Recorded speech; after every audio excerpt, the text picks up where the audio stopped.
ओम लंबोदरम परम सुंदरम एकदंतम पीताम्बरम त्रिनयनम परम पवित्रम उद्यत दिवाकर निभोज्वल कानिकांतम विघ्नेश्वरम सकल विघ्नहरम नमामि। मैं डॉक्टर छगनलाल महोलिया, सह आचार्य संस्कृत, राजकीय स्नातकोत्तर महाविद्यालय किशनगढ़। आज हम एमए फाइनल संस्कृत विषय के चतुर्थ प्रश्न पत्र में कारक प्रकरण के अध्ययन के निरंतरता में अगला सूत्र पढ़ेंगे। क्रियार्थोपपदस्य च कर्मणि स्थानिना। इस सूत्र से उपपद चतुर्थी विभक्ति प्रारंभ हो रही है। उपपद विभक्तियां जो चतुर्थी विभक्ति है यहाँ से प्रारंभ होती है। क्रियार्थो उपपदस्य च कर्मणि स्थानिनः।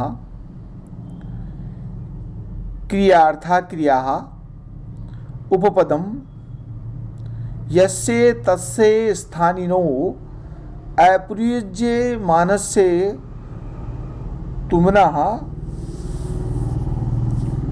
कर्मणि चतुर्थी स्यात् फलेभ्यो याति फलान्यार्तुं याति इत्यर्थः। नमस्कुर्मो नरसिंहाय।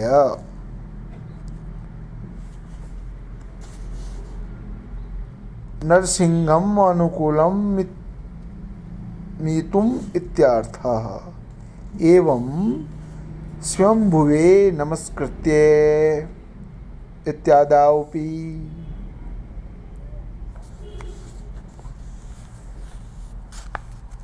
ये सूत्र पाणिनि की अष्टाध्यायी के द्वितीय अध्याय का तृतीय पाद का 14वां सूत्र है।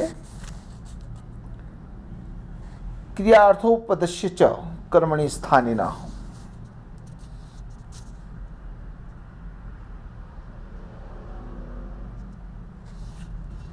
सूत्र में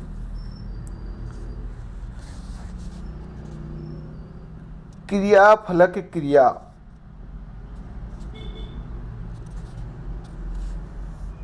क्रियार्थक क्रिया जिसका उपपद हो, समझने का प्रयास कीजिए। क्रियार्थक क्रिया जिसका उपपद हो, उस तुमुन प्रत्यांत का प्रयोग न हुआ हो तो उस तुमुन प्रत्यांत के कर्म में चतुर्थी विभक्ति होगी। जैसे फलेभ्यो याति, फल लाने के लिए जाता है। यहां पर लाने के लिए इस तुमुन प्रत्यांत का प्रयोग नहीं हुआ है, किंतु इसका कर्म फल है। उस फल में चतुर्थी विभक्ति होती है। नमस्कुर्मो नरसिंहाय।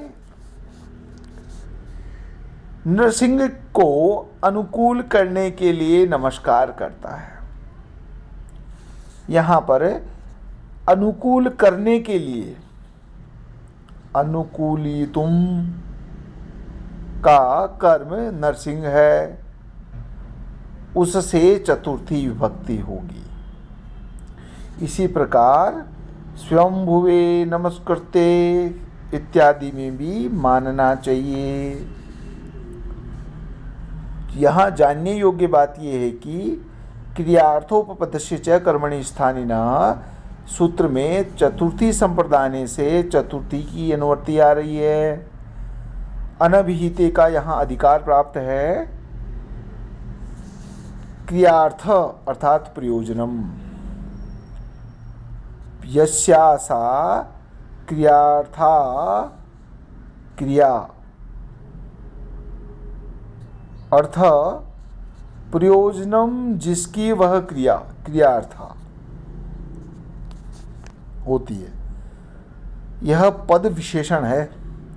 इसका विशेष्य क्रिया पद अध्याहार से प्राप्त होता है। उपपद का होता है उप अर्थात समीप।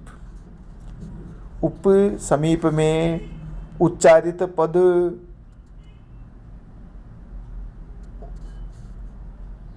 उपोच्चरितम पदम,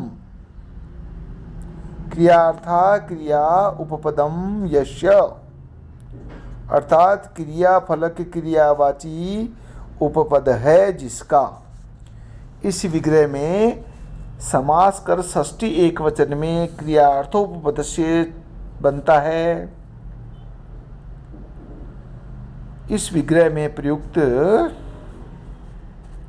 यस्य जिसका विशेष से है तुमनंत, अर्थात तुमुन प्रत्यय अंत में है जिसके, ऐसा वह पद। स्थानिनः पद तुमनंत तुमुन प्रत्यय अंत में है जिसके पद का विशेषण है। स्थानी का अर्थ है अप्रयुज्यमान। स्थानम प्रसक्ति अस्ति अस्य इति स्थानिना तस्य अप्रयुज्यमाने मानस्येत्यर्थ। इस अप्रयुज्यमान तुमुनंत पद के कर्म में चतुर्थी होगी, यही फलार्थ कहा गया है। सूत्र का अर्थ एक बार पुनः देखिए। क्रिया फलक क्रिया जिस तुमुन प्रत्यांत पद का उपपद हो तथा तुमुन प्रत्यांत पद का प्रयोग न हुआ हो, किंतु अप्रयुज्यमान तुमुंत प्रत्यांत के कर्म में चतुर्थी विभक्ति होती है। यहाँ चतुर्थी कर्मणी द्वितीया का अपवाद है। फलेभ्यो याति, फलों को लाने के लिए जाता है।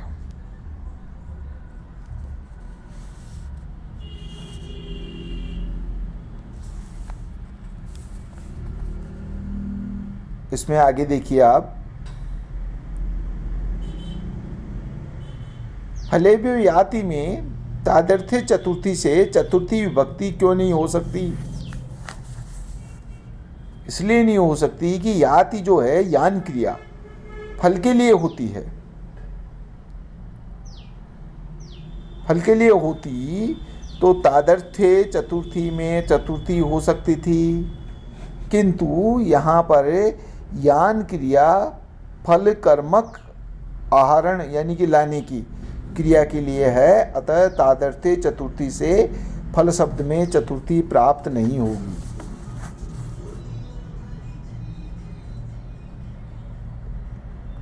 दूसरा प्रश्न यहाँ ये उठता है कि नमः स्वस्ति स्वाहालम वसट योगाच, नमः स्वस्ति स्वाहा सूत्र से चतुर्थी क्यों नहीं होगी? इसलिए नहीं होगी कि उपपद विभक्तेर कारक विभक्ति बलियसी। मैंने इसके प्रारंभ में बताया था कि ये यहाँ से उपपद विभक्तियाँ प्रारंभ हो रही है।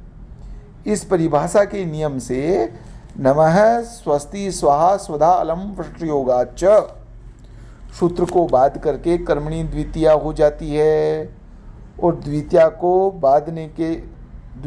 बांधने के लिए ये सूत्र है। स्वयं भुवे नमस्कृते, ब्रह्मा को अनुकूल करने के लिए प्रणाम करे। इस वाक्य में भी स्वयंभू से प्राप्त द्वितीया को बाध करे। उपरोक्त उदाहरण के समान इस सूत्र से चतुर्थी विभक्ति की जाएगी। इस प्रकार अन्य उदाहरणों में भी आप कर सकते हैं। आगे जो सूत्र है,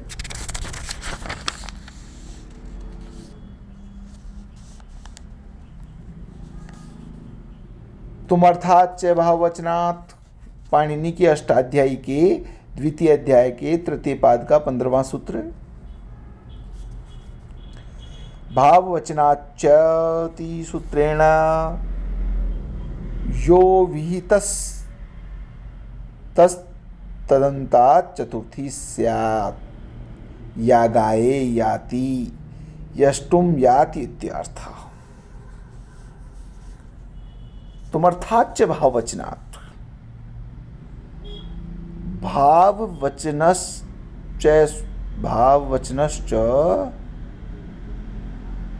भाववचनाश्च सूत्र से तुमुन प्रत्यय के अर्थ के समान अर्थ में विहित जो घय आदि प्रत्यय तदंत शब्द से चतुर्थी विभक्ति होती है। यागायाति, याग के लिए जाता है। इसमें योग शब्द में तुमुन के अर्थ के समान अर्थ वाला घय प्रत्यय है।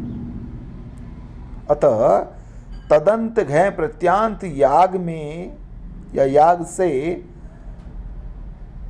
तुमर्थाच्य भाववचनात् सूत्र द्वारा चतुर्थी विभक्ति हुई।